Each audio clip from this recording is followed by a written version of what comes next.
Treysen Eaglestaff is already getting a lot of momentum from some of the best schools in the country. Early on, Kentucky seems to be trending in the right direction for Treysen Eaglestaff. The moment he went in the portal, obviously, given his size at 6'6", his shooting ability, many people saw his massive game against Alabama early in the season where he had a 40 ball. He has a 51 ball in the conference tournament.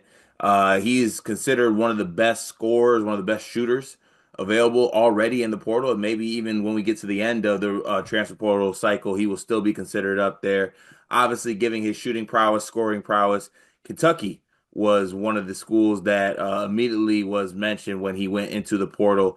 And he actually went, he had a really good talk with our guy Matt over at KSR and Jacob is, I'm sorry, not Matt, Jacob over at KSR, and he mentioned that Kentucky was a great school, and obviously the history there and the respect that he has for Mark Pope. So Dion, I want to ask you, as far as actually, let me before we talk to Eagle Staff to Kentucky, let me get your thoughts on Eagle Staff as a player because the times I've seen him this year, he has had some massive scoring games. He is a tough shot taker, a tough shot maker. He has size. I mean, if you're scoring 40 and 50 balls, that's nothing to balk at. I don't give a damn what level it's at. So, what are your initial thoughts on him as a player? So I've only seen the good games. I pulled up his game log when you mentioned the 51 ball because I did see the 51 ball, but I didn't watch the championship of that conference. It was on, forgive me, it was on Saturday. There's just a lot of other championship games to watch instead. But he only had 6 points in that. So I've only seen the good game. So I think he's like your buckets bucket type of guy. Um, I mean, he could shoot the ball 8 of 18 from three in that 51 ball game is crazy. Very good shooter from the free throw line. I think he's the perfect fit with Mark Pope. I do have some issues with the recruit, if he were to go to Kentucky though, that go like beyond him. It's not his fault, but I think he's the perfect fit for Mark Pope's system. What Mark Pope's trying to do. The only other school that I would like to see him at, if we're talking about like the big name conferences, is I think he'd be perfect with Nate Oates as well.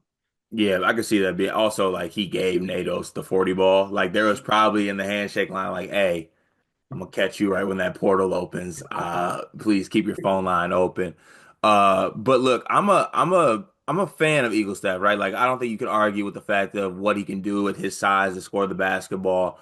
And this to me is more so how Kentucky needs to approach Eagle Staff as far as like what he is in their recruiting class, right? Or what he would be in their transfer portal class because I think you want him in more of like what Kobe Bray is doing, right? Like Kobe Bray is not necessarily like a 30 minute a game guy.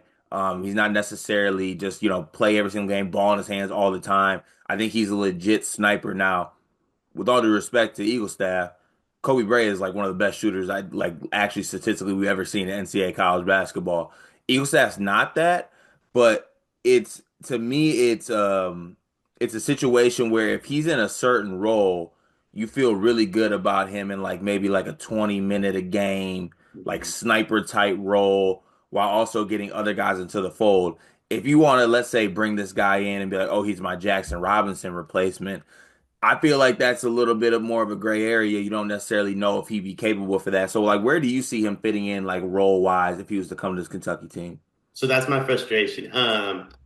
On paper, I guess we don't know what Ortega is going to do. But like, let's say Ortega were to come back, Hmm. I want to see a Caden, I want to see Jasper, I want to see Ortega starting, and I don't want Eagle staff getting in the way of that.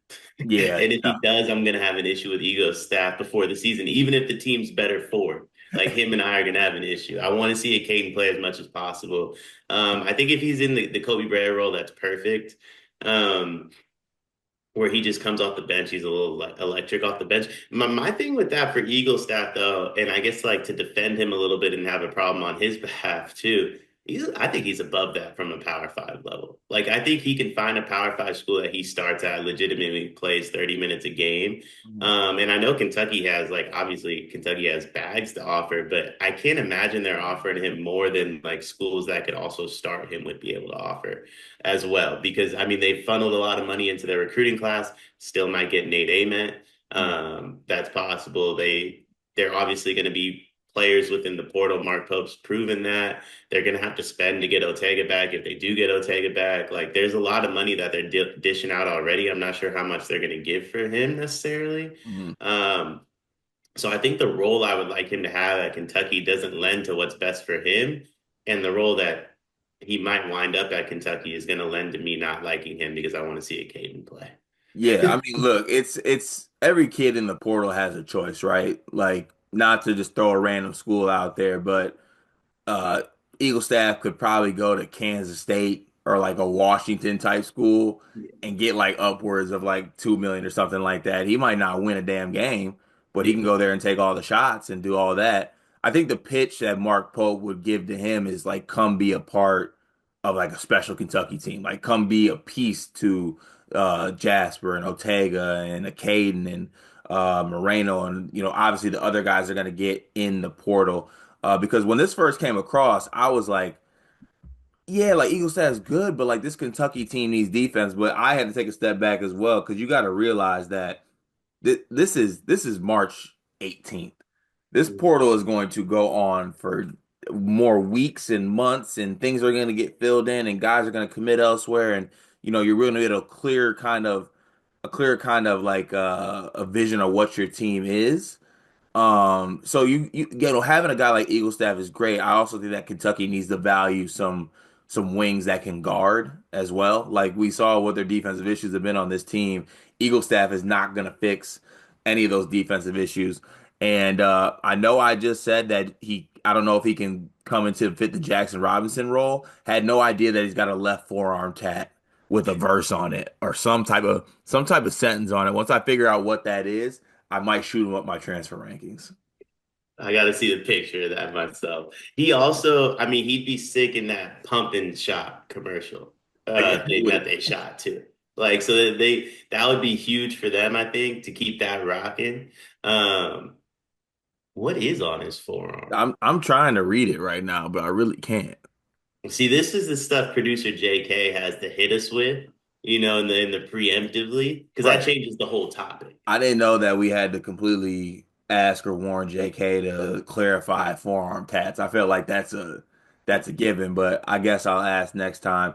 I know it's early, Dion, so no one's gonna hold you to this, but where do you think Eagle staff ends up? Because obviously other schools are gonna be in on this. It ain't just gonna be Kentucky. He's gonna be one of the most coveted, scorers that are in the portal. Well, I think the more patient he is, the better from a financial perspective, right? Mm. Let Jay Lucas get down to Miami and figure out who he's bringing with him. And I think once he has an idea of what Duke players he's bringing with him, he's going to have some bags to dish out to people. And that's going to be a fun team to be a part of at least next year. Who knows what it looks like 5 years from now, but that Miami team next year is going to be fun. Also, like let North Carolina get eliminated tonight. And I think there's a lot of holes to fill on North Carolina once Elliott or Seth can hit the portal. You find out what Drake's doing. And then I mentioned Jay Lucas at Miami, but also you have Duke, who will have some fallout from Jay Lucas going to Miami. So those are the three schools that I think, if you're patient and you're in the transfer portal, you could wind up going to. But Kentucky makes a lot of sense for this kid. Yeah, definitely makes a lot of sense. But I'll also be placing a hefty wager. I call it like plus 325 that he ends up at Miami and is dating one of those Cavender twins. Because I think Carson Beck dipped into the Latina bag, so he's out of there. I was gonna say my dog Carson like might be special. Place your Heisman bet, but we'll be excited to see where Eagle staff ends up. I'm sure Kentucky will, obviously they're on it already, so they'll be probably the head of the pack. But it'll be interesting to see kind of how Mark Pope's transfer class kind of fills in year two.